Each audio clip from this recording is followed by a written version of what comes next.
नमस्कार सांग माने 15 अगस्त 1947 मसीहा जो दिन आम भारत देश ब्रिटिश शासन स्वाधीनता पाइथिला आउ से स्वाधीन भारतर प्रथम प्रधानमंत्री भावे एमिति एक महान व्यक्ति रही जहां आम समस्ते जानिछे से और कहीं नुहंती से होउचंती पंडित जवाहरलाल नेहरू जहां आम प्रिय चाचा नेहरू बोली कही थाउ। तेज आसतु ए भिडियो से महान व्यक्ति विषय किसी जानिबा जेपरिक तांको परिवार विषय एवं तांको पिलाबेलर किछि कथा एवं तांको पाठपढ़ा विषय एवं से किपरि देशर सेवा करिबारे जोग देइथे एवं आहुरी अनेक किछि कथा जा आज भिडियो रे आमे समस्ते जानिबा। तेणु भिडियो को शेष जाए निश्चय देखंतु। 14 नवेम्बर 1899 मसीह उत्तर प्रदेश अलाहाबाद रे जवाहरलाल जन्म होइथिले। तांको पिता मोतीलाल नेहरू जने प्रसिद्ध वकील हेबा सहित नेता मध्य थिले एवं से काश्मीर पंडित मध्य थिले एवं नेहरू माता स्वरूपा रानी नेहरू जी की सामाजिक एवं परोपकारी कार्य रे जड़ित थिबार बेस जनाशुना। नेहरू तीन पिला मध्य बड़ थिले एवं आउ दुई जन झील थिले। बड़ भौणी विजयलक्ष्मी जी की भारतर जड़े प्रमुख नेता एवं विदेशी मंत्री भाव में कार्य करथिले एवं बड़ कथा हला से भारतर प्रथम महिला राष्ट्रपति हेबार सम्मान मध्य पाइथिले। एवं नेहरू साना भौणी कृष्ण हुतन सिंह जे कि जन लेखिका एवं सामाजिक कर्मी थिले। 8 फेब्रुआरी 1916 मसीह नेहरू कमला को विवाह कले। 19 नवेम्बर 1917 मसीह गोटे संतान को जन्म ग्रहण कले जार नाम हला इंदिरा गांधी और से मध्य पर निजे भारतर प्रधानमंत्री होइथिले। मोतीलाल का परिवार सेतेबेले उच्च परिवार मध्यरु गोटे परिवार थिला जोंठी जवाहरलाल नेहरू तांको पिलाबेल को बिताइथिले एवं से पिलाबेलठू बही पढ़िया को बहुत आग्रही थिले एवं तांको पढ़ेबा पई तांको बापा प्राइवेट ट्यूटर्स का सुविधा मध्य करथिले एवं से टिके बड़ हेबारु 1905 ରୁ 1907 मसीहा पर्यंत से तांकर प्राथमिक शिक्षा पई इंग्लैंड रो अन्यतम प्रतिष्ठित विद्यालय हारे पढ़िथिले। एहा पर 1907 ରୁ 1910 पर्यंत से कैम्ब्रिज ट्रिनिटी कॉलेज को जाई सेठारे प्राकृतिक विज्ञान अर्थात नेचुरल साइंस रे अध्ययन करी डिग्री हासिल करथिले। किंतु जवाहरलाल नेहरू तांकर अध्ययन सहित से देश विदेश खबर मध्य रखुथिले एवं से भाबुथिले किपरि आम देश भारत ब्रिटिश शासन स्वाधीन हो पारिबो आ सेति पई कोन करबा को हेबो। तापर से तांकर डिग्री हासिल करिबा परे पुणी आईन अध्ययन करबा को निष्पत्ति नैथिले एवं सेठारे 1910 ରୁ 1912 मसीहा पर्यंत लंडन इनर टेम्पल शिक्षा समाप्त करिबा परे ट्रेनिंग एवं परीक्षा उत्तीर्ण होई जन योग्य आईनजीवी अर्थात बारिस्टर होइथिले एवं सही वर्ष ही अर्थात 1912 मसीह से भारत को फेरी अलाहाबाद हाईकोर्ट रे नाम लिखाइथिले एवं धीरे धीरे जातीय राजनीति रे तांकर आग्रह को लागिथिला जहाँकि शेष में तांको पई यह पूर्णकालीन वृत्ति रे परिणत होई जाइथिला। 1916 मसीह लखनऊ ठारे भारतीय जातीय कांग्रेस रो एक मीटिंग रो आयोजन थिला एवं सेठारे नेहरू प्रथम थर महात्मा गांधी को सह भेटिथिले एवं भेटिबा परे महात्मा गांधी को किछि कथा नेहरू को बहुत प्रभावित करी एवं एप्रिल 13 1919 मसीह गोटे भयंकर हत्याकांड होइथिला जार नाम थिला जालियानवाला बाग हत्याकांड। एही हत्याकांड रे साधारण नागरिक उपरू ब्रिटिश सैन्य माने गोली चलाइथिले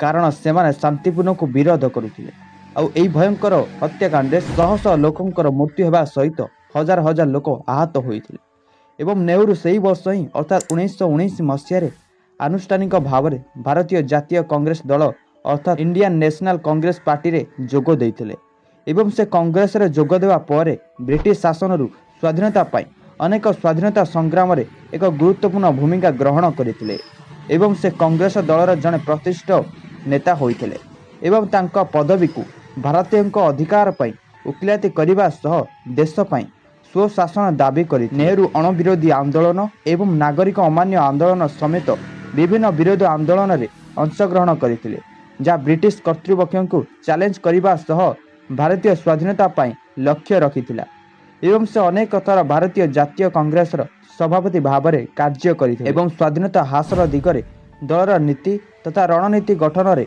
प्रमुख भूमिका ग्रहण करथिले।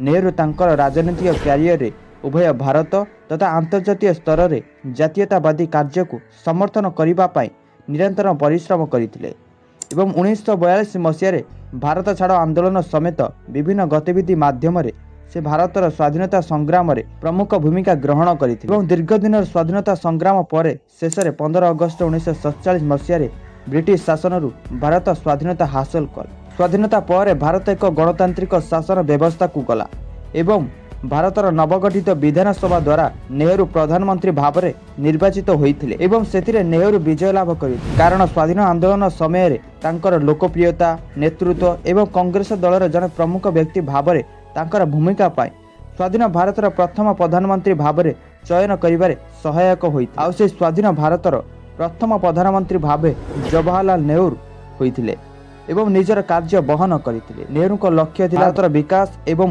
ସମୃଦ୍ଧତା ସହିତ ଜନତାଙ୍କ ଉନ୍ନତି।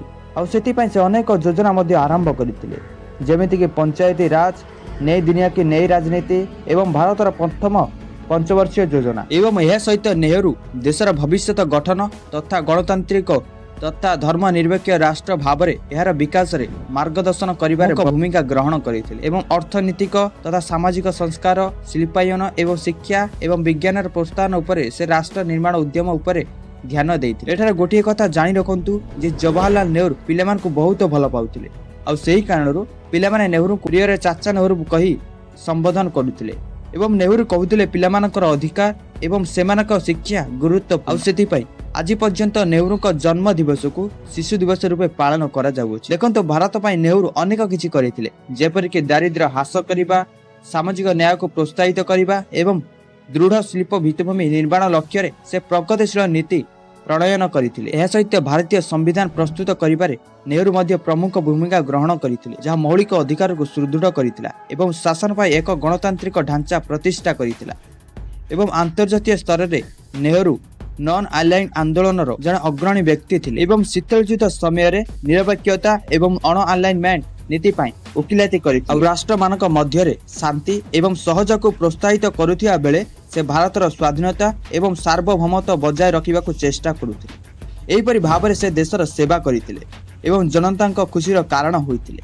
କିନ୍ତୁ ତାଙ୍କର କାର୍ଯ୍ୟକାଳ ସମୟରେ ଅର୍ଥାତ୍ 27 ମେ 1964ରେ ହାର୍ଟ ଆଟାକ୍ ଯୋଗୁଁ ନୂଆଦିଲ୍ଲୀରେ ତାଙ୍କର ମୃତ୍ୟୁ ହୋଇଥିଲା ଏବଂ ଏହି ଦୁଃଖ ଖବରଟି ସେତେବେଳେ ଜନତାଙ୍କ ପାଇଁ ଶୋକର ପରିବେଶ ସୃଷ୍ଟି କରିଥିଲା।